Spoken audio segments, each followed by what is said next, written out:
के साथ कितने प्लेयर रिटेन किए गए हैं, कितने प्लेयर रिलीज किए गए हैं। दरअसल आपको पता है कि आज डेडलाइन थी और डेडलाइन से पहले सारी टीमों को, बीसीसीआई को, आईपीएल गवर्निंग काउंसिल को अपनी अपनी टीमों के रिटेन प्लेयर और रिलीज प्लेयर की लिस्ट सौंपनी थी, जो कि अब सौंपी जा चुकी है, जहां से अब खबरें छन-छन करा रही हैं कि कौन सी टीम ने किस किस प्लेयर को रिटेन किया है, किस प्लेयर को रिलीज किया है।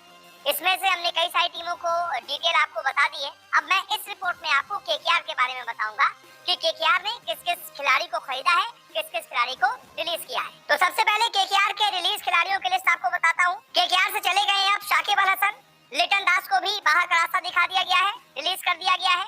आर्य देसाई को भी रिलीज कर दिया गया है। डेविड विसा, पिछले साल इनको लिया गया था, इनको भी टाटा बाय बाय कर दिया गया है। नारायण जगदीशन, इनको भी बाय बाय कर दिया गया है। मनदीप सिंह भी अब केकेआर का हिस्सा नहीं है। कुलवंत खेजोरिया भी बाहर कर दिए गए हैं। और बड़ी बात, शार्दुल ठाकुर, लॉर्ड ठाकुर इनको कहा जाता है, लॉर्ड ठाकुर तक को बाहर कर दिया है केकेआर ने। अभी चौंकने वाले नाम और हैं, लोकी फर्गुसन भी अब केकेआर का हिस्सा नहीं रहेंगे। उमेश यादव को भी केकेआर ने बाहर का रास्ता दिखा दिया है। इसके अलावा न्यूजीलैंड के धाकड़ तेज गेंदबाज टिम साउदी को भी केकेआर ने रिलीज कर दिया है और जॉनसन चार्ल्स को भी केकेआर ने रिलीज कर दिया है। यानी कि 12 प्लेयर, 12 प्लेयर्स केकेआर ने रिलीज कर दिए हैं। तो अब केकेआर का नया स्क्वाड कैसा है, कितने खिलाड़ी हूं मैं आपको बताता हूँ। अभी है नीतीश राणा, इनको रिटेन किया गया।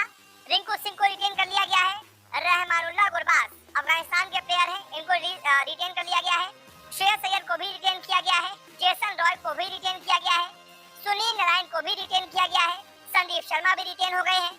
अनुकुल रॉय भी रिटेन हो गए हैं। आंद्रे रसेल, इनको भी रिटेन कर लिया गया है। वेंकटेश अय्यर भी रिटेन हो गए हैं।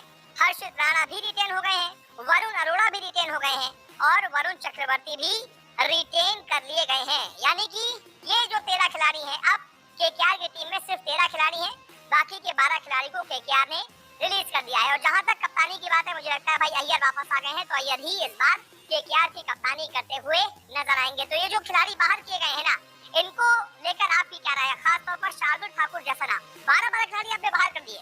बहुत बड़े लेवल पर केकेआर में बदलाव हो रहे हैं, क्योंकि ये नहीं भूलना चाहिए कि गौतम गंभीर केकेआर में वापस पहुंच गए हैं। अब गौतम गंभीर जैसा चाहेंगे टीम वैसे चलेगी।